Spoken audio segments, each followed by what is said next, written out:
Hi hello investors. इस video के अंदर हम जो है एक बहुत ज़्यादा हाई ग्रोथ सेक्टर के बारे में बात करेंगे। अगर आप देखोगे तो कोई भी सेक्टर के अंदर हम कैसे समझ सकते हैं टेलविंड्स है। अब उसके लिए हमें जो है उस सेक्टर के लीडर को रीड करना पड़ेगा। इसके साथ साथ हमें जो है उस सेक्टर के पीयर को भी रीड करना पड़ेगा, उस सेक्टर की सारी कंपनीज जो है। जब हम पीयर्स को रीड करेंगे तब हमें जो है आइडिया लगेगा कि अगर सेम लीडर्स और सेम पीयर्स जो है उस सेक्टर के टेलविंड्स के बारे में बात कर रहे हैं या फिर कोई ऐसा ट्रेंड है जो कि उस सेक्टर में चल रहा है, उसके बारे में अगर सारे प्लेयर्स बात कर रहे हैं ना, तब हम ऐसा समझ सकते हैं बॉस कि इस सेक्टर के अंदर जो है हमें टेलविंड्स देखने मिल रही है।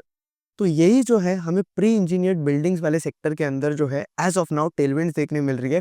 और इस सेक्टर के अंदर जो भी प्लेयर्स काम कर रहे हैं ना, वो सारे प्लेयर्स के अंदर हमें जो है स्ट्रॉन्ग नंबर्स भी देखने मिल रहे हैं। अब हमें से कॉन कॉल के अंदर टेलविंड्स पढ़कर फ़ायदा नहीं होता है, क्योंकि अगर आप 2021 2022 के आसपास देखोगे तो जो आपकी केमिकल कंपनीज़ है, फार्मा कंपनीज़ है, वो तब से ही बता रही थी कि चाइना प्लस वन का ट्रेंड आएगा, चाइना प्लस वन का ट्रेंड आएगा, इंडिया जो है बहुत ज़्यादा बेनिफिट करेगा। लेकिन ना हमें ये 2021 के अंदर देखने मिला, ना हमें ये 2022 के अंदर देखने मिला। थोड़े बहुत साइंस जो है हमें 2024 में देखने मिल गए, 2025 में देखने मिले। लेकिन अगेन अगर आप देखोगे तो फिर ट्रम्प के टैरिफ्स आ गए, फिर ट्रम्प ने जो है एज़ ऑफ नाउ सबसे ज़्यादा टैरिफ जो है इंडिया पर लगे हुए हैं। तो जब ये टैरिफ्स ही इतने ज़्यादा लग जाते हैं, तो अब जो ट्रेंड हो चुका है वो इंडिया प्लस वन हो चुका है, क्योंकि इंडिया को जो है सबसे ज़्यादा टैरिफ लगे हुए हैं। तो इस तरीके से जो है चीज़ें डायनामिक होती है। तो बस हमें कॉन कॉल के अंदर ट्रेंड ही नहीं सुनना है, हमें ये देखना है कि कंपनी के नंबर्स के अंदर हमें एग्ज़ीक्यूशन दिख रहा है क्या? तो वही अगर आप देखोगे तो प्री इंजीनियर्ड बिल्डिंग्स वाले सेक्टर के ऊपर जो है मैं ऑलरेडी एक बहुत बड़ा वीडियो बना चुका हूँ, जहाँ पे हमने बात किया हुआ है कि इस सेक्टर के अंदर जो है टेलविंड्स किस तरीके की है। और इसके साथ-साथ उस वीडियो के अंदर हमने जो है इंटर आर्क का बहुत बड़ा डिटेल डिस्कशन किया था। लेकिन इस वीडियो के अंदर हम प्री इंजीनियर्ड बिल्डिंग्स वाले इस सेक्टर के अंदर जो-जो कंपनीज़ बनकर आती है ना, उनका जो है P2P एनालिसिस करेंगे और समझेंगे कि यार इस सेक्टर के अंदर जो है हमारा बेस्ट प्लेयर जो है, वो कौन बनकर आता है। तो अगर हम प्री इंजीनियर्ड का मार्केट देखें तो ओवरऑल इस मार्केट के अंदर जो ग्रोथ रेट्स है ना, वो हमें बहुत ज़्यादा स्ट्रॉन्ग देखने मिल रही है। तो अगर हम 2024 से 2028 के बीच में देखें, तो ये एक्सपेक्टेड है कि ये मार्केट जो है 10.5 टू 11% सीएजीआर के आसपास ग्रो करेगा, ग्लोबली अगर आप देखोगे तो। इसके साथ-साथ इस मार्केट के अंदर हमें जो है डोमेस्टिक इंडिया के अंदर तो टेलविंड्स देखने मिल रही है। हमें एक्सपोर्ट की तरफ से भी टेलविंड्स देखने मिल रही है। जैसे कि अभी इस स्पेस के अंदर एक कंपनी लिस्ट हुई है जिसका नाम है एमएनबी इंजीनियरिंग। तो उनके मैक्सिमम अबाउट 20% ऑफ रेवेन्यूज़ जो है एक्सपोर्ट से आते हैं। तो इसलिए एम&बी इंजीनियरिंग के मार्जिन्स अगर आप देखोगे तो बेटर बन के आते हैं। अब यहाँ पे एक्सपोर्ट से रेवेन्यूज़ क्यों आ रहे हैं कंपनीज़ को और एक्सपोर्ट की तरफ से टेलविंड्स क्यों देखने मिल रही है? रीज़न ये बनकर आता है कि मैक्सिमम टेलविंड्स इन कंपनीज़ को जो है यूएस से देखने मिल रही है, कनाडा से देखने मिल रही है। क्योंकि वहाँ पे अगर आप प्री इंजीनियर्ड बिल्डिंग्स बनाने जाते हो तो आपका कॉस्ट जो है वो कंपैरेटिवली ज़्यादा बनकर आता है एज़ कम्पेयर टू आपके इंडियन प्लेयर्स। तो इसलिए हमारे जो इंडियन प्लेयर्स बनकर आते हैं उन्हें जो है यूएस के अंदर बहुत ज़्यादा टेलविंड्स देखने मिल रही है। अब प्री इंजीनियर्ड बिल्डिंग जो बनकर आती है वो आपकी कंक्रीट बिल्डिंग से जो है 10 टाइम्स बेटर होती है। रीजन ये बनकर आता है क्योंकि प्री इंजीनियर्ड बिल्डिंग्स के अंदर अगर आप देखोगे तो एक तो बिल्डिंग बनाने के लिए जो है टाइम भी कम लगता है, और इसके साथ-साथ आपका जो कॉस्ट है वो भी रिड्यूस हो जाता है। तो अगर हम प्री इंजीनियर्ड बिल्डिंग्स को सिर्फ कंक्रीट बिल्डिंग के साथ कंपेयर करें तो आपका जो कंस्ट्रक्शन टाइम है वो 40 टू 50% से रिड्यूस हो जाता है एज़ कम्पेयर टू आपकी आरसीसी वाली बिल्डिंग। और इसके साथ-साथ जो आपका कॉस्ट है, अगेन वो भी रिड्यूस हो जाता है। तो यहाँ पे कंक्रीट की बिल्डिंग्स अगर आप देखोगे तो यहाँ पे आपको क्या-क्या लगता है, कंक्रीट लगता है, स्टील बार लगता है, तो आपके सीमेंट, स्टील और सैंड ब्रिक्स वगैरह जो है आपकी कंक्रीट की बिल्डिंग के अंदर यूज़ किए जाते हैं। इसके साथ-साथ मैन पावर अगर आप कंपैरेटिवली देखोगे तो आपकी कंक्रीट बिल्डिंग्स के अंदर जो है ज़्यादा होता है। लेकिन अगर हम प्री इंजीनियर्ड बिल्डिंग्स की बात करें तो यहाँ पे आपको मैन पावर भी कम लगता है। लेकिन यहाँ पे डिफरेंस ये होता है कि जो आपका मैन पावर बनकर आता है ना, वो आपको एकदम स्किल्ड मैन पावर लगता है। और आपका जो आरसीसी कंस्ट्रक्शन होता है वहाँ पे आपको 2 टाइप के मैन पावर लगते हैं। एक होता है स्किल्ड और दूसरा होता है अनस्किल्ड। तो अब नॉर्मली अगर आप देखोगे तो कंपनीज़ जो है कंटिन्यूअसली केपेक्स कर रही है। तो अब कंपनी क्या चाहती है कि जल्द से जल्द उनका जो केपेक्स है वो बनकर रेडी हो जाए, ताकि वो लोग जो है जल्द से जल्द अपना यूटिलाइज़ेशन इंक्रीज़ कर सकें, नए-नए प्रोजेक्ट्स स्टार्ट कर सकें और इसके साथ-साथ सेल हमें जो है उन कंपनीज़ के बेटर होते हुए देखने मिले। अब आप मुझे एक बात बताओ, एक कंपनी है जो कि केपेक्स कर रही है, वो क्या चाहेगी कि एक उनका जो प्लांट है वो लेट रेडी हो या जल्दी रेडी हो? ऑब्वियसली वो चाहेगी कि जल्दी रेडी हो। तो इसलिए आपकी जो प्री इंजीनियर्ड वाली बिल्डिंग जो है ना, वो ज़्यादा प्रेफ़र कर रहे हैं। तो इस सेक्टर के अंदर जितनी ज़्यादा आपका प्राइवेट कंपनीज़ की तरफ से केपेक्स हो रहा होगा, पब्लिक कंपनीज़ की तरफ से केपेक्स हो रहा होगा, उतनी ज़्यादा टेलविंड जो है हमें इस सेक्टर के अंदर देखने मिलेगी। अब इसके साथ-साथ जो सबसे मेन प्लेयर बनकर आता है, जो कि अपने आप को मर्सिडीज़ बुलाता है इस इंडस्ट्री का, वो है इंटरआर्क बिल्डिंग प्रोडक्ट्स। और इसके साथ-साथ जो अगले कुछ प्लेयर्स अगर आप देखोगे, तो एक है आपका पेनार इंडस्ट्रीज़। अब पेनार इंडस्ट्रीज़ के अंदर ग्रोथ ट्रिगर्स क्या बनकर आते हैं कि पेनार इंडस्ट्रीज़ की जो लेगेसी वाली बुक थी, मतलब क्या कि पेनार इंडस्ट्रीज़ पहले से प्री इंजीनियर्ड बिल्डिंग्स के अंदर नहीं था। पहले ये लोग जो है लेगेसी प्रोडक्ट्स के अंदर काम करते थे, जो कि कमोडिटाइज़्ड प्रोडक्ट्स थे। तो वहाँ पे इस कंपनी के मार्जिन्स अगर आप देखोगे, तो इतने ज़्यादा नहीं थे। पहले इनके मार्जिन एबिटा मार्जिन ये कुछ 8% के आसपास बना रहे थे। एज़ ऑफ नाउ इनके एबिटा मार्जिन अगर आप देखोगे तो 10% के आसपास जा चुके हैं। और मैनेजमेंट ये बता रहा है कि हमें जो है यहाँ से एबिटा मार्जिन जो है वो इंक्रीज़ होते हुए दिखेंगे।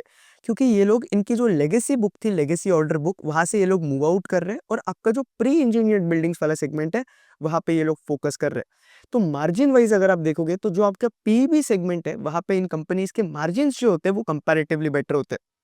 अब यहाँ पे मैनेजमेंट भी यही बता रहा है कि Q1 FY26 के अंदर जो आपकी प्री इंजीनियर्ड बिल्डिंग्स है, वहाँ से डिमांड जो है बहुत ज़्यादा स्ट्रॉन्ग देखने मिली। इसके साथ-साथ पेनार का अगर आप देखोगे तो ररबरेली के अंदर जो है प्लांट आ रहा है और इन्हें जो है नए प्रोजेक्ट्स पे मिल रहे हैं और इनके मार्जिन्स भी जो है वो इम्प्रूव होते जा रहे हैं। अब पेनार के साथ एक दिक्कत हो गया था कि Q1 के अंदर इन्हें जो है लेबर शॉर्टेज देखने मिला था, जिसकी वजह से इनके मार्जिन्स के अंदर जो है हमें फॉल देखने मिला और ओवरऑल कंपनी के सेल्स पे भी अगर आप देखोगे, तो ग्रोथ के अंदर जो है हमें फॉल देखने मिला। अब इसके बाद अगर हम बात करें, जो तीसरी कंपनी बनकर आती है, वो है इस इंडस्ट्री की जो है उसका नाम है एम&बी इंजीनियरिंग। अब एम&बी इंजीनियरिंग जो है अभी-अभी लिस्ट हुई है, इस कंपनी को लिस्ट होकर जो है ज़्यादा टाइम नहीं हुआ है। तो इनकी जो है कॉन्फ्रेंस कॉल अभी-अभी हुई थी, तो ये भी जो है बहुत इंटरेस्टिंग कंपनी है। अब एम&बी इंजीनियरिंग के बारे में मुझे इंटरेस्टिंग क्या लगता है कि इनके अच्छे खासे रेवेन्यू जो है एक्सपोर्ट से आते हैं। अब एक्सपोर्ट से आते तो क्या फ़र्क पड़ता है? अब एम&बी इंजीनियरिंग के बारे में इंटरेस्टिंग बात ये है कि इनके मार्जिन्स अगर आप देखोगे, तो as compare to Interarch, as compare to आपकी दूसरी कंपनीज़, मार्जिन जो है बहुत ज़्यादा बेटर बनकर आते हैं। इसलिए ये जो है सबसे ज़्यादा इंटरेस्टिंग हो रहा है। इनफैक्ट इंटरआर्क जो कि इस इंडस्ट्री के अंदर मैं बोलता हूँ जिसके अंदर सबसे ज़्यादा टेक्निकल एक्सपर्टीज़ है जिसके पास, उससे भी मार्जिन जो है आपके एम&बी इंजीनियरिंग के जो है वो बेटर बनकर आते हैं। तो इसलिए मुझे ये कंपनी जो है इंटरेस्टिंग लगती है। अब इसके साथ-साथ इस कंपनी के मैनेजमेंट ने जो ग्रोथ गाइडेंस दिया हुआ है, वो भी बड़ा इंटरेस्टिंग दिया हुआ है। एज़ ऑफ नाउ अगर हम एम&बी इंजीनियरिंग की बात करें, तो कंपनी के अंदर जो है 2 सेगमेंट बनकर आते हैं। एक इनका फिनिक्स वाला सेगमेंट है और एक जो है वो प्रोफ्लेक्स वाला सेगमेंट है। तो इनका जो फिनिक्स वाला सेगमेंट है ना, वो प्री इंजीनियर्ड बिल्डिंग्स के अंदर आता है और कंपनी का जो प्रोफ्लेक्स वाला सेगमेंट है ना, उससे ये लोग रूफिंग सॉल्यूशंस प्रोवाइड करते हैं। तो अगर आप हम लोग अब देखो, आप कोई भी प्री इंजीनियर्ड बिल्डिंग्स वाली कंपनी को इवैल्यूएट कर रहे हो, एनालाइज़ कर रहे हो, या फिर आप कोई भी कैपिटल गुड्स वाली कंपनी को एनालाइज़ कर रहे हो, तो वहाँ पे आपको एक इंपॉर्टेंट मेट्रिक होता है जो कि ट्रैक करना होता है, वो है कंपनी की ऑर्डर बुक। क्योंकि ऑर्डर बुक से हमें आइडिया लगेगा कि कंपनी के मार्जिन्स आगे जाकर कहाँ जा सकते हैं। अगर आपको सीखना है कि कौन से सेक्टर के अंदर आपको कौन-सी कंपनी के अंदर क्या मेट्रिक्स ट्रैक करनी चाहिए, तो मास्टर क्लास का लिंक नीचे डिस्क्रिप्शन में दिया हुआ है, आप लोग जो है डायरेक्ट एनरोल कर सकते हो। तो यहाँ पे अगर आप देखोगे, तो जो आपके प्रोफ्लेक्स है जो कंपनी की ऑर्डर बुक है ना, वो इतनी ज़्यादा नहीं है। मैक्सिमम कंपनी की ऑर्डर बुक जो है वो फिनिक्स वाले सेगमेंट से बनकर आती है, प्री इंजीनियर्ड बिल्डिंग्स वाला सेगमेंट, और कंपनी के जो है एक्सपोर्ट से बचे हुए रेवेन्यूज़ आ रहे हैं। और अगर हम Phoenix sector wise order book देखें, तो यहाँ पे इनके मैक्सिमम ऑर्डर जो है इंडस्ट्री से देखने मिलते हैं, दैट इज़ अबाउट 54%, और इंफ्रा से जो है हमें 45% ऑफ ऑर्डर देखने मिलते हैं। और प्रोफ्लेक्स से कंपनी को जो है रेलवेज़ की तरफ से भी ऑर्डर देखने मिल रहे हैं। तो अगर आप वंदे भारत ट्रेन्स आपने देखी होगी, तो जो वंदे भारत ट्रेन्स के जो रूफ होते हैं, वो जो है ये लोग बनाते हैं अगेन। वेयर हाउसिंग से भी जो है कंपनी को ऑर्डर्स मिल रहे हैं रूफिंग सॉल्यूशंस के लिए, और इन्हें जो है इंडस्ट्रीज़ वगैरह से भी ऑर्डर मिल रहे हैं। अब इंटरेस्टिंग बात ये बनकर आती है एम&बी के बारे में कि इन्होंने अपनी जो टॉप लाइन है वो 69% से ग्रो की है, अगर हम Q1 ओवर Q1 देखें FY26 के अंदर। तो बहुत ज़्यादा सॉलिड परफॉर्मेंस जो है हमें एम&बी से देखने मिला है। अब आप इंटरआर्क को देखो, आपके पेनार को देखो और एम&बी को देखो, तो इन कंपनी के जो मैक्सिमम क्लाइंट बनकर आएँगे ना, वो आपके कॉर्पोरेट क्लाइंट बनकर आएँगे, प्राइवेट क्लाइंट्स बनकर आएँगे। तो जैसे कि इनके क्लाइंट अगर आप देखोगे तो अदानी है, फिर इसके साथ-साथ अरविंद, बालाजी, एलिकॉन, ये सारी कंपनीज़ के लिए जो है इन्होंने प्रोजेक्ट्स कर रखे हैं। अब अगेन अगर हम कंपनी के 2 डिविजन्स देखें, तो इनका जो प्रोफ्लेक्स वाला डिवीजन है, वहाँ पे ये कंप्लीटली रूफिंग सॉल्यूशन प्रोवाइड करते हैं। आपके इरेक्शन स्ट्रक्चर्स वगैरह जो है ये लोग प्रोवाइड करते हैं, और उसका मेंटेनेंस वगैरह भी ये लोग प्रोवाइड करते हैं, और रूफिंग सॉल्यूशंस जो ये लोग प्रोवाइड करते हैं ना, वहाँ पे आपकी जो कंपनीज़ है, उन्हें इतना ज़्यादा मेंटेनेंस भी नहीं करना पड़ता है। अब जब फिनिक्स वाले सेगमेंट की बात करें, तो यहाँ पे जो है अगेन ये लोग सिर्फ प्री इंजीनियर्ड बिल्डिंग्स वाले सेगमेंट के अंदर काम करते हैं, और यहाँ पे मैन पावर भी जो है कंपैरेटिवली कम लगता है, जैसे हम जो है पहले ही डिस्कस कर चुके हैं।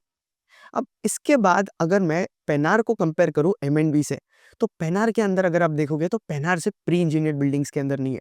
पेनार जो है अब भी प्री इंजीनियर्ड बिल्डिंग्स के अंदर एक्सपांड कर रहा है। इसके अलावा ये लोग जो है बाकी सेगमेंट्स के अंदर भी काम करते हैं। अब बाकी सेगमेंट्स मतलब क्या? जैसे कि कंपनी जो है आपके हाइड्रोलिक्स वाले सेगमेंट के अंदर भी काम करती है। इनका खुद का लेगेसी वाला बुक है जो कि आपका कोमोडिटाइज्ड बुक है थोड़ा। That is about 35% of company के रेवेन्यूज़ जो है 30-35% रेवेन्यूज़ हमें लेगेसी बुक से देखने मिलता है, जहाँ मार्जिन्स अगेन इतने ज़्यादा अच्छे नहीं है। अब इसके साथ-साथ ये लोग जो है आपके सीडीडब्ल्यू ट्यूब्स के अंदर काम करते हैं। ऑटोमोटिव्स के अंदर ये लोग जो है इनका डाइवर्सिफाइड इंजीनियरिंग वाला सेगमेंट काम करता है और इनका सोलर मॉड्यूल वाला जो इंस्टॉलेशन वाला जो सेगमेंट था वो जो था इतना अच्छा नहीं था। तो अभी ये जो है अभी सोलर मॉड्यूल मैन्युफैक्चरिंग के अंदर एंटर हुए। तो यहाँ पे कंपनी क्या कर रही है? कंपनी लो आरओई वाले सेगमेंट से हाई आरओई सेगमेंट की तरफ जा रही है।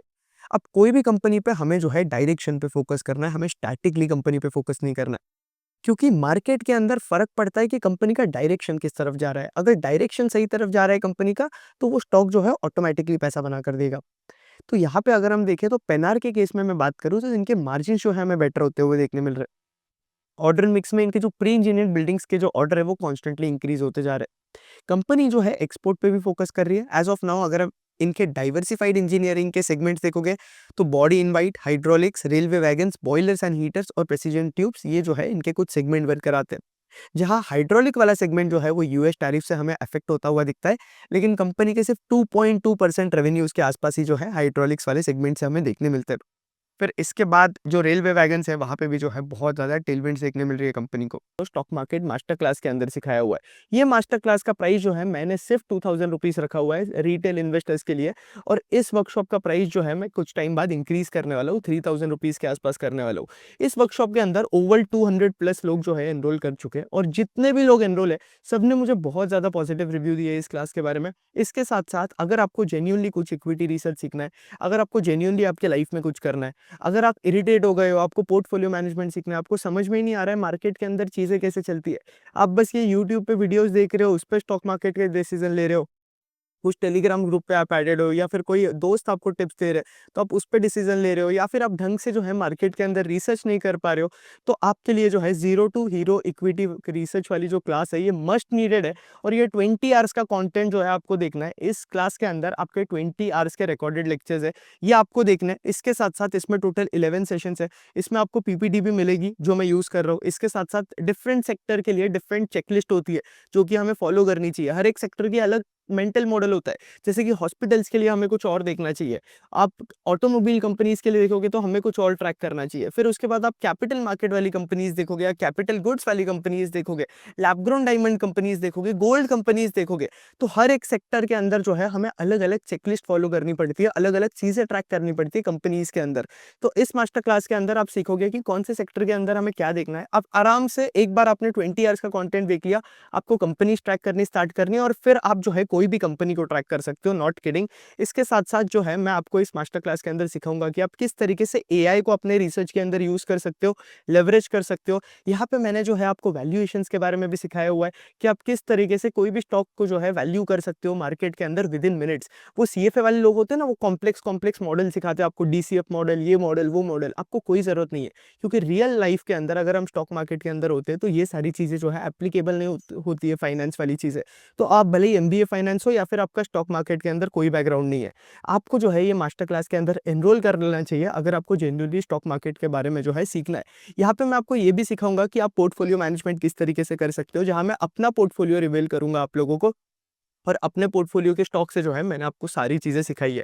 इसको ये 2000 का प्राइस है, ये कुछ भी नहीं है और जो वैल्यू आपको इस मास्टर क्लास के अंदर मिलेगी ना, वो बहुत ज़्यादा इनफैक्ट 100x ज़्यादा होगी जो प्राइस आप पे कर रहे हो। और डेली मुझे मेल्स आते रहते हैं, डेली मुझे डीएम्स आते हैं, व्हाट्सएप पे आता है, एक्स पे आता है, जीमेल पे मेल्स आते होते हैं। लोग जो है डेली मुझे बता रहे होते हैं कि भाई मास्टर क्लास के बाद जो है हमें कंटेंट बहुत अच्छा लगा, एकदम सुपर्ब कंटेंट है, क्योंकि लोग आपको स्टॉक मार्केट कोर्सेज़ के नाम पे कचरा बेच रहे हैं, आपको बेसिक चीज़ें सिखा रहे हैं। और इस मास्टर क्लास के अंदर आप एकदम एडवांस चीज़ें सीखोगे और वो चीज़ें सीखोगे जो कि आपको मार्केट के अंदर एक्चुअली रेलेवेंट है।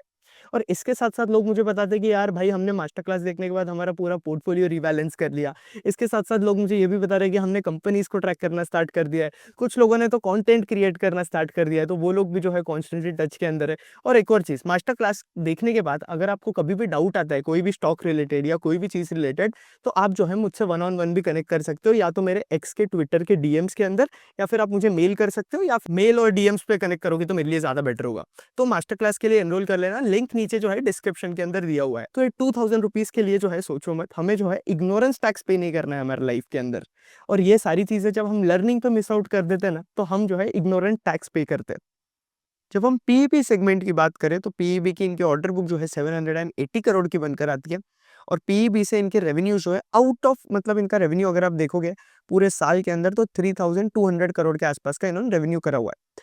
तो उस हिसाब से मैं ऐसा कंसिडर कर सकता हूँ कि 50% ऑफ लगभग कंपनी के रेवेन्यू जो है हमें पीईबी से देखने मिल रहे हैं। That is again a positive thing, क्योंकि इनके जो पीईबी के अंदर मार्जिन है ना, वो कंपैरेटिवली इनके बाकी सेगमेंट से जो है बेटर मार्जिन बनकर आते हैं। पेनार के केस में भी अगर आप देखोगे तो 80% ऑफ रेवेन्यू जो है हमें डोमेस्टिकली देखने मिलता है, और इंटरनेशनल जो है 2%, 20% है आई मीन। और इंटर आर्क के केस में अगर हम बात करें, तो इंटर आर्क में इनका जो इंटरनेशनल एक्सपोजर है वो और भी ज़्यादा कम है। अब इसके बाद अगर हम नंबर्स की बात करें, तो नंबर्स वाइज पहले हम इंटर आर्क के देखेंगे।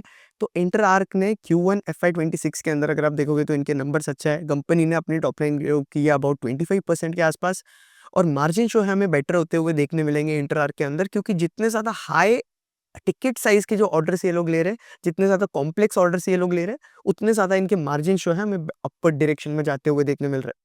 इसलिए इंटर आर्क के केस में अगर आप देखोगे तो हमें जो है यहाँ पे ऑपरेटिंग लेवरेज भी देखने मिला है, जहाँ कंपनी ने अपनी टॉप लाइन ग्रो करी है अबाउट 40% के आसपास। अब इंटर आर्क का मैनेजमेंट ये बता रहा है कि अभी से इनके मार्जिन जो है वो डबल डिजिट के आसपास रहेंगे। मतलब 2025 में इनके मार्जिन जो थे वो 9% के आसपास थे। अब एक्सपेक्टेड ये है कि FY26 के अंदर इनके मार्जिन जो है 10% प्लस ही रहेंगे। तो ये एक इंटरेस्टिंग चीज़ हो रही है इंटर आर्क में, यहाँ पे भी जो है हमें मार्जिन एक्सपेंशन देखने मिल रहा है। अब यहाँ पे अगेन अगर हम पेनार की बात करें, तो पेनार के अंदर अगर हम Q1 FY26 के नंबर्स देखें, तो यहाँ पे पेनार के अंदर ग्रोथ जो है कंपैरेटिवली बहुत कम है। लेकिन हमें जो है यहाँ पे अच्छा खासा मार्जिन एक्सपेंशन देखने मिल सकता है, और रीज़न जो है हम लोग डिस्कस कर चुके हैं। ये लोग जो है लेगेसी बिज़नेस की तरफ से ये लोग जो है अगेन प्री इंजीनियर्ड बिल्डिंग्स की तरफ शिफ्ट हो रहे हैं। तो इसलिए यहाँ पे टॉप लाइन ग्रोथ आप एक्सपेक्ट कर सकते हो 15% के आसपास हमें देखने मिलेगी, और Q1 के अंदर भी जो है हमें कंपनी की टॉप लाइन 15% से ही ग्रो करते हुए देखने मिली है। और पैट ग्रोथ अगर आप देखोगे तो हमें 20% के आसपास का देखने मिल रहा है। हालाँकि कंपनी का मैनेजमेंट ये गाइड कर रहा है कि हमें पैट ग्रोथ जो है कंपनी की बेटर होते हुए देखने मिलेगी इन आपका Q2, Q3 और Q4 सीक्वेंशियली, क्योंकि Q1 के अंदर जो है कंपनी को लेबर कॉस्ट पेश करने मिल रहे थे। ओवरऑल अगर आप पीईबी कंपनीज़ के अंदर देखोगे, तो इन कंपनीज़ को जो है बहुत ज़्यादा स्ट्रॉन्ग ऑपरेटिंग लेवरेज मिल सकता है, क्योंकि इनके मार्जिन जो है बेटर होते जाते हैं जैसे-जैसे इनकी सेल्स बेटर होते जाती है, और इनका जो कॉस्ट स्ट्रक्चर बनकर आता है, वो जो है फिक्स्ड ही होता है। तो इसलिए इन कंपनीज़ के अंदर हमें स्ट्रॉन्ग ऑपरेटिंग लेवरेज देखने मिलता है। फिर अब एक रिस्क इन कंपनीज़ का ये बनकर आता है कि जैसे स्टील के प्राइसेस फ्लक्चुएट होंगे, उस हिसाब से इनके रेवेन्यूज़ जो है हमें थोड़े बहुत फ्लक्चुएट होते हुए देखने मिलेंगे। अब इंटर आर्क के केस में अगर आप देखोगे तो इनके ऑर्डर जो है फिक्स प्राइस ऑर्डर्स होते हैं। मतलब क्या, कि देखो इनका डिसाइडेड होता है कि यार स्टील का प्राइसेस इस तरीके से होगा, तो भी इनको जो है ऑर्डर इसी प्राइस पे करना है। तो आगे जाकर अगर स्टील का प्राइस रिड्यूस वगैरह हो जाता है तो फ़ायदा होता है, स्टील का प्राइस बढ़ जाता है तो अगेन इन्हें जो है कभी-कभी दिक्कतें आ जाती है। और कुछ-कुछ ऑर्डर्स जो है इनके वेरिएबल प्राइस पे भी होते हैं, लेकिन वहाँ पे दिक्कतें होती है। अब यहाँ पे अगेन अगर हम पेनार के बारे में और डिस्कस करें कि मैनेजमेंट कॉन्फ्रेंस कॉल के अंदर क्या बता रहा है, तो यहाँ पे इनकी अगर आप रायबरेली की फैसिलिटी देखोगे तो वो जो है अभी कमीशन हो चुकी है।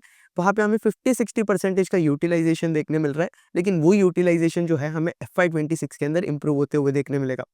एक्सपेक्टेशंस ये थे कि Q1 FY26 के अंदर आपकी जो रायबरेली वाली फैसिलिटी है, वहाँ से कंपनी का पोटेंशियल ये है कि वो 300 करोड़ के आसपास का रेवेन्यू बना सकता है। लेकिन थोड़ा बहुत लेबर इश्यूज़ वगैरह देखने मिला है, तो इसलिए हमें इस फैसिलिटी के अंदर जो है इतना ज़्यादा कैपेसिटी यूटिलाइजेशन नहीं देखने मिला है। अब कंपनी का एक एसेंट बिज़नेस वाला भी यूनिट है, जहाँ अगेन ये लोग जो है एक्सपोर्ट्स के ऊपर काम करते हैं। तो यहाँ पे अगर आप देखोगे तो इस डिवीज़न से भी जो है डबल डिजिट ग्रोथ आ रही है। ओवरऑल अगर आप बॉडी इन वाइट देखोगे तो इस बिज़नेस से भी जो है कंपनी को डबल डिजिट ग्रोथ देखने मिल रही है। इंजीनियरिंग बिज़नेस के अंदर भी वही हो रहा है। आपका हाइड्रोलिक वाला सेगमेंट जो है वहाँ पे से कंपनी को जो है थोड़ा बहुत दिक्कत हो सकता है। लेकिन अगेन 2% ऑफ रेवेन्यूज़ आते हैं यहाँ पे, तो इतना ज़्यादा कोई दिक्कत होना नहीं चाहिए पेनार को तो। तो ये बनकर आती है पेनार की बात। एज़ ऑफ नाउ कंपनी के जो हाई ग्रोथ सेगमेंट्स है वो है आपका पीईबी, एसेंट वाला जो इनका यूएस बिल्डिंग सॉल्यूशंस है वो वाला business, body in white, boilers और इंजीनियरिंग सर्विस जो है ये इनके कुछ हाई मार्जिन और बेटर हाई ग्रोथ सेगमेंट्स बनकर आते हैं। अब एज़ ऑफ नाउ कंपनी के लेगेसी बिज़नेस अगर आप देखोगे तो 30-35% का है, जो कि हमें रिड्यूस होते हुए दिख रहा है और एज़ इन्वेस्टर्स आपको ये ट्रैक करना है कि इनका लेगेसी बिज़नेस जो है हमें रिड्यूस होते हुए दिखना चाहिए। क्योंकि ये लोग हाई मार्जिन वर्टिकल्स को जो है अपने कंपनी के अंदर स्केल अप कर रहे हैं। तो ये बनकर आती है पेनार के बारे में कुछ बातें और लेबर सप्लाई जो है हमें बेटर होते हुए देखना मिलना चाहिए और मैनेजमेंट का आपको Q2 के अंदर ये ट्रैक करना है कि लेबर सप्लाई से रिलेटेड जो भी इश्यूज है, ऐसे तो मैनेजमेंट Q1 के अंदर बता रहा है कि यार ये सारी चीजें जो है सॉर्टेड है, लेकिन एज इन्वेस्टर आपको देखना है कि Q2 के अंदर चीजें बेटर हो रही है क्या, क्योंकि अगेन पेनार जो है कंप्लीटली डायरेक्शन वाली स्टोरी है, हमें जो है डायरेक्शन पे फोकस करना है यहाँ पे। अब मेरा भी यही एक्सपेक्टेशन है कि यार पेनार जो है आराम से वहाँ पे हमें 30% के आसपास की जो है ग्रोथ देखने मिल सकती है, ईपीएस ग्रोथ, अगर हमें मार्जिन बेटर होते हुए देखने मिले और थोड़ा बहुत ऑपरेटिंग लेवरेज देखने मिला। अब इसके लिए मैं ऐसा अज्यूम कर रहा हूँ कि पेनार जो है 15% के आसपास ग्रो करेगा। अब इसके बाद एम&बी इंजीनियरिंग की अगर हम बात करें तो इनके एक्सपोर्ट ऑर्डर्स जो है हमें अबाउट 123 करोड़ ऑफ रेवेन्यू जो है एक्सपोर्ट से देखने मिलते हैं। इनके रेवेन्यूज अगर आप देखोगे आपके अगर हम एम&बी की बात करें तो इनका बेस इतना ज़्यादा बड़ा नहीं है एज़ कम्पेयर टू पेनार और इंटरार।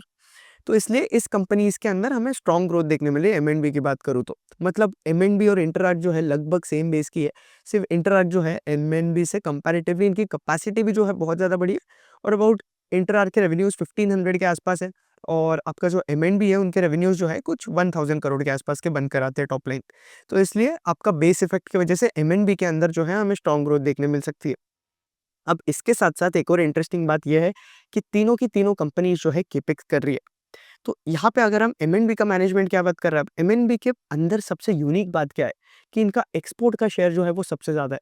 अब पीईबी कंपनीज़ के लिए एक्सपोर्ट के मार्जिन्स अगर आप देखोगे, तो एक्सपोर्ट के मार्जिन्स इनके लिए बेटर होते हैं as compare to domestic margin.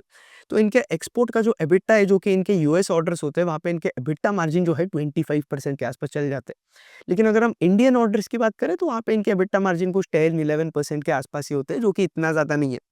तो इसलिए ओवरऑल एम&बी के अगर आप कंसोलिडेटेड मार्जिन्स देखोगे तो ये एक्सपोर्ट की वजह से जो है इंक्रीज हो जाते हैं। अब यहाँ मैनेजमेंट ये बात कर रहा है कि इनके एक्सपोर्ट जो है हमें यहाँ से 3x होते हुए दिखेंगे और इसके साथ-साथ इनका जो फिनिक्स का इंडियन प्लांट है, एम&बी इंजीनियरिंग की बात कर रहा हूँ मैं, वो जो है उसे यूएस सर्टिफिकेशन मिला हुआ है एआईएससी की तरफ से। तो यहाँ पे अगेन ये एक इंटरेस्टिंग चीज़ बात बन जाती है कंपनी के बारे में। अब एम&बी के अंदर मार्जिन इंक्रीज का ट्रिगर क्या है कि हमें एक्सपोर्ट्स बेटर होते हुए देखने मिलेंगे। तो ये सीन बनकर आते हैं और ये जो है इन कंपनीज के अंदर मार्जिन ट्रिगर है इंटरार, पेनार और आपका एम&बी इंजीनियरिंग की तरफ। अब गाइडेंस की मैं बात करूँ तो मैनेजमेंट यहाँ पे गाइड कर रहा है कि ये लोग 25% के आसपास जो है अपने टॉप लाइन ग्रो कर सकते हैं FY26 के अंदर। इंटरार की अगर मैं बात करूँ तो उनका जो मैनेजमेंट है वो गाइड कर रहा है कि यार ये लोग जो है 18 to 20% के आसपास ग्रो करेंगे और जैसे ही इंटरार की फैसिलिटी आ जाएगी हमें जो है वहाँ पे ग्रोथ जो है बेटर होते हुए देखने मिलेगी। तो अबाउट इन इंटरार की जो फैसिलिटी है पूरा केपेक्स होने के बाद उनकी कैपेसिटी जो है 2 लाख के आसपास चली जाएगी। यहाँ पे देखोगे इनकी कैपेसिटी जो है 1 लाख के आसपास रहेगी और इसके साथ-साथ जो आपका पेनार है, वहाँ पे भी जो है हमें कैपेसिटी एक्सपेंशन देखने मिल रहा है। जब हम ऑर्डर इनटेक की बात करें, तो एम&बी का जो मैनेजमेंट है वो टारगेट कर रहा है कि ये लोग अबाउट 1200 करोड़ ऑफ नए ऑर्डर जो है एक्सपेक्ट कर रहे हैं FY26 के अंदर। अब इसके साथ-साथ अगर हम टैरिफ रिस्क की बात करें, क्योंकि कंपनी के मैक्सिमम रेवेन्यू जो है हमें एक्सपोर्ट से आते हुए देखने मिलते हैं, तो क्या रिस्क बन जाता है कंपनी की तरफ टैरिफ की तरफ से? अब यहाँ अगर आप देखोगे तो कंपनी जो है आपके रीजनल टैरिफ के अंदर नहीं आती। अभी हालाँकि देखो न्यूज़ चेंज हो रही है, टैरिफ के बारे में ऐसा आ रहा है कि यार यूएस कोर्ट जो है कुछ ना कुछ करने वाला है टैरिफ रिलेटेड और वो टैरिफ विथड्रॉ करने वाले, तो ये सारी बातें अलग है। तो अब इतना ज़्यादा रिलेवेंट नहीं बनकर आती है टैरिफ की बातें, लेकिन स्टिल अगर मैं आपसे डिस्कस करूँ तो टैरिफ का अगर रिस्क भी होता है ना, तो इन कंपनीज़ को इतना ज़्यादा बड़ा रिस्क नहीं होता है। क्योंकि एम&बी का अगर आप देखोगे तो टैरिफ जो है 2 कैटेगरी के अंदर होते हैं। एम&बी नहीं, कोई भी पीईबी कंपनी अगर आप देखो, एक है सेक्टोरियल टैरिफ और दूसरा जो है आपका रीजनल टैरिफ। अब रीजनल टैरिफ इंडिया के ऊपर अगर आप देखोगे तो 25% का लगाया गया है, मतलब 50% का टोटल इंडिया पे जो है टैरिफ बन जाता है, रेसिप्रोकल टैरिफ ऐड करके। और जो दूसरा टैरिफ है सेक्टोरियल टैरिफ, तो आपके जो स्टील प्रोडक्ट्स है ना, वहाँ पे आपका टैरिफ कितना लगाया गया है? सीधा की सीधा 25%। और 25% के ऊपर ट्रंप ने और 25% ऐड किया, तो ओवरऑल वहाँ पे टैरिफ जो है 50% के आसपास जा चुका है। अब 50% के ऊपर इन कंपनीज़ के ऊपर जो है कोई और टैरिफ नहीं लगने वाला है। ये कंपनी जो है आपके रीजनल टैरिफ के अंदर नहीं आती है। तो आपको ये चीज़ ध्यान रखनी है। तो टैरिफ के लेवल पे अगर आप देखोगे, तो ये कंपनीज़ किससे कॉम्पीट करती है? जो इनके जो यूएस के अंदर सप्लायर्स हैं ना, उनसे ये लोग कॉम्पीट करते हैं। तो अब फ़ायदा क्या हो जाता है इस कंपनी का यूएस वाले सप्लायर से, कि इनके यूएस वाले सप्लायर से जो है ये लोग ऑलरेडी कॉस्ट कॉम्पिटिटिव है। जैसे ही उधर टैरिफ लग गए, तो यूएस वाले सप्लायर्स ने उनके मार्जिन प्रोटेक्ट करने के लिए क्या किया? उन्होंने उनके खुद के प्राइस बढ़ा दिए। तो अब ये इन कंपनीज़ के लिए जो है और कॉम्पिटिटिव हो गया है। और ओवरऑल लेवल पे अगर आप डिफरेंस देखोगे, तो स्टिल 4000 से $5000 के आसपास का डिफरेंस बनकर आता है अभी तक प्रोजेक्ट्स के अंदर, नॉर्मली अगर आप देखोगे। तो ये इंटरेस्टिंग चीज़ हो गई है। क्योंकि जो यूएस के सप्लायर्स हैं, जो कि पीईबी सेगमेंट के अंदर काम करते हैं, वो भी चाहेंगे ना कि यार उनके मार्जिन्स इंक्रीज़ हो। तो ये सीन बनकर आता है। लेकिन स्टिल आपकी जो इंडियन कंपनीज़ है, जो कि पीईबी के अंदर काम करती है, उन्हें जो है ये कंपनीज़ प्रेफ़र कर रही है। और इनके जो यूएस के अंदर कस्टमर्स हैं ना, वो खुद जो है ये टैरिफ पे करने के लिए रेडी है। तो ये जो भी टैरिफ बनकर आते हैं, ये जो है उनके कस्टमर के ऊपर पास कर देते हैं। तो टैरिफ का एज़ सच कोई रिस्क जो है कंपनी के मार्जिन पे हमें नहीं देखने मिलेगा, be it in terms of एम&बी इंजीनियरिंग हो गया, be it in terms of Interarch हो गया या पेनार हो गया। तो दोनों कंपनीज़ के अंदर किसी के अंदर कोई दिक्कत हमें देखने नहीं मिलेगा। इसके साथ-साथ रेलवेज़ के अंदर भी ये लोग जो है ऑर्डर के ऊपर फ़ोकस कर रहे हैं। एज़ ऑफ नाउ कंपनी के पास 35 करोड़ के जो है रेलवे के ऑर्डर्स बनकर आते हैं। और एक्सपोर्ट जो है जैसे-जैसे इम्प्रूव होगा, हमें एम&बी के अंदर भी जो है मार्जिन्स बेटर होते हुए देखने मिलेंगे। अब एम&बी के अंदर हमें इतना ज़्यादा लेबर इश्यू नहीं देखने मिला है। एज़ ऑफ नाउ अगर आप देखोगे, तो इंटरआर्क के अंदर भी नहीं देखने मिला है।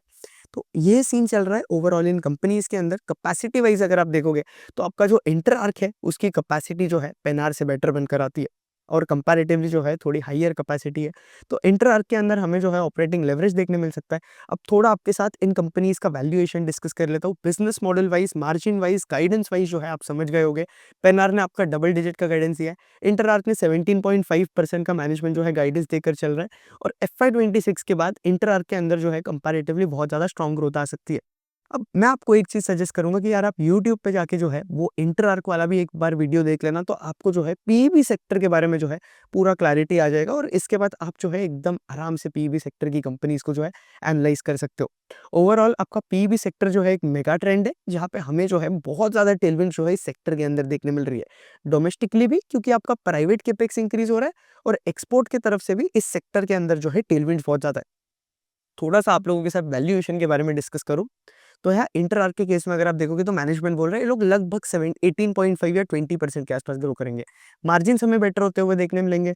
तो मैं इस कंपनी के अंदर थोड़ा ऑपरेटिंग लेवरेज अज़्यूम कर लेता हूँ। मैं ऐसा बोलता हूँ कि कंपनी जो है आराम से हमें 40% के आसपास जो है पैट ग्रो करती हुई देखने मिलेगी। क्योंकि पी वाइज़ अगर आप देखोगे, तो इंटरआर्क का पी जो है 29 का बनकर आता है। ट्रेलिंग 12 मंथ्स की बात कर रहा हूँ मैं। पेनार का जो है 25 का बनकर आता है। और एम&बी का भी जो है बिल्कुल वही उसी लेवल पे है, 32 के आसपास का बनकर आता है। तो पीई मैं बोलूँगा लगभग इन कंपनीज़ के सेम है। पेनार का पीई कम है। अब रीज़न बीइंग कि मार्केट जो है, जो फ़ोकस्ड कंपनीज़ होती है ना, उन्हें वैल्यूएशन ज़्यादा देता है। तो इसलिए अगर आप इंटरआर्क को देखोगे, तो इंटरआर्क को प्रीमियम वैल्यूएशन दी जाती है और एम&बी को प्रीमियम वैल्यूएशन दी जाती है, क्योंकि ये लोग जो है पूरा प्री इंजीनियर्ड बिल्डिंग्स वाले सेगमेंट के अंदर है। पेनार के अंदर जो है बाकी सेगमेंट्स भी है, उनके सिर्फ 50% ऑफ रेवेन्यूज़ पीईबी से आ रहे हैं। तो वैल्यूएशन में जो है आपको ये भी चीज़ कंसिडर करना पड़ेगा। ऐसा मत सोचना कि यार पेनार का पीई सस्ता है, तो पेनार इंटरेस्टिंग है। अब आपको जो है खुद इंडिपेंडेंटली जो है वैल्यूएशन करनी पड़ेगी। वैल्यूएशन कैसे करते हैं, क्या करते हैं, ये सारी चीज़ें जो है मास्टर क्लास के अंदर सिखाई हुई है। जहाँ अगर आप बुल, बेयर, बेस सिनेरियो वगैरह जो है बना सकते हो। तो अगर आपने अब तक रजिस्टर नहीं किया है, तो नीचे डिस्क्रिप्शन में जो है लिंक दिया हुआ है, आप लोग जो है डायरेक्ट रजिस्टर कर सकते हो। यहाँ पे मैं आपको जो है एक छोटा-सा फ्रेमवर्क दे देता हूँ। एम&बी के बारे में अगर आप सोचोगे, तो देखो 32 का PE as of now company का ट्रेलिंग 12 मंथ्स पे। यहाँ पे हम अज़्यूम करेंगे कि 25% का हमें टॉप लाइन के अंदर ग्रोथ देखने मिलेगा। तो पैट ग्रोथ हम एम&बी के अंदर 40% का पकड़ सकते हैं आराम से। तो आप जो है कंपनी का फॉरवर्ड पैग आराम से निकाल सकते हो, या फॉरवर्ड पी भी कैलकुलेट कर सकते हो। ये वाले पैड पे आपको 40% की ग्रोथ लेनी है। अब इसके साथ-साथ इंटरआर्क के अंदर भी मैं आपको सजेस्ट करूँगा कि आप लोग जो है 40% की पैड ग्रोथ ले लो, क्योंकि इंटरआर्क के अंदर भी हमें ऑपरेटिंग लेवरेज मिलने का जो है हाई चांसेस है। और एफवाई 27 के अंदर भी जो है हमें ऑपरेटिंग लेवरेज देखने मिलेगा इंटरआर्क के अंदर। और पेनार के अंदर आप यार 30% का पैड ग्रोथ ले लो। अब रीज़न ये बनकर आता है पेनार के अंदर कि देखो वहाँ पे ग्रोथ भी जो है टॉप लाइन की वो कम है।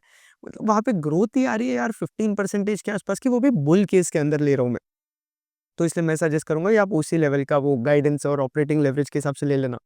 और इस हिसाब से तीनों कंपनीज़ का आप जो है फॉरवर्ड पीई निकाल सकते हो। ओवरऑल सेक्टर बहुत ज़्यादा इंटरेस्टिंग है। तीनों कंपनीज़ इंटरेस्टिंग है। मैंने आपको सारी कंपनीज़ की पॉजिटिव बता दिए, नेगेटिव बता दिए, कहाँ क्या चल रहा है बिज़नेस के अंदर, वो सारी चीज़ें बता दी। अब एज़ इन्वेस्टर मैं आपको होमवर्क देता हूँ कि आप जो है ये वाला काम कर लेना, वैल्यूएशन वाला। तो भी मैंने जो है आपको 80-90% जो है हिंट दे दिए। अब मेरा पर्सनल प्रेफ़रेंस पूछोगे तो आप इसे बाय सेल रिकमेंडेशन मत समझना, लेकिन मुझे जो है वैल्यूएशन तीनों की लगभग सेम लग रही है। तो यहाँ पे मुझे इंटर जो है एक अच्छा प्लेयर बनकर आता है और एम-एन-बी जो है बेटर प्लेयर लगते हैं। लेकिन स्टिल पेनार भी एक इंटरेस्टिंग प्लेयर है क्योंकि यहाँ पे हमें मार्जिन एक्सपेंशन और डायरेक्शन वाली स्टोरी जो है वो प्ले आउट करते हुए देखने मिल सकती है। तो आप जो है इन कंपनीज़ को एक बार इंडिविजुअली पढ़ो और वो जो आपका इंटर का पीईबी वाला वीडियो है वो आप जाकर चेकआउट कर लेना। तो इतना ही रखेंगे वीडियो, होपफुली जो है आपको वीडियो पसंद आया होगा। वीडियो पसंद आया तो लाइक करना, चैनल पसंद आ रहा है, कंटेंट अगर आपको पसंद आया, चैनल पे नए हो तो पहले जाकर जो है चैनल सब्सक्राइब करो। इसके साथ-साथ कमेंट सेक्शन के अंदर मुझे बताना कि यार आपको जो है कौन से नए टॉपिक्स और कौन से नए सेक्टर के ऊपर, कौन सी नई कंपनीज़ के ऊपर जो है वीडियोज़ चाहिए। और अगर आपने मास्टर क्लास के अंदर अब तक रजिस्टर नहीं किया है, तो नीचे जाकर जो है लिंक नीचे डिस्क्रिप्शन में दिया हुआ है, आप डायरेक्ट रजिस्टर कर लेना। क्योंकि कमिंग 7 डेज़ के अंदर ही मास्टर क्लास का प्राइस जो है 1999 से हमें 299 होता हुआ देखने मिलेगा। क्योंकि इसके अंदर इन टर्म्स ऑफ नॉलेज जो आपको वैल्यू मिलती है वो 100x ज़्यादा होगी। और एज़ रिटेल इन्वेस्टर हमारा राइट बनकर आता है कि हम जो है, हमारा नेशनल राइट बनकर आता है कि हम जो है मार्केट को प्रैक्टिकली सीखें, प्रैक्टिकली समझें और मार्केट के अंदर जो है प्रैक्टिकल सेंस बनाएँ। तो इसलिए लिंक नीचे डिस्क्रिप्शन में दिया हुआ है। होपफुली वीडियो पसंद आया होगा। That's it. Ayush Mirza signing off. जय हिंद, जय भारत।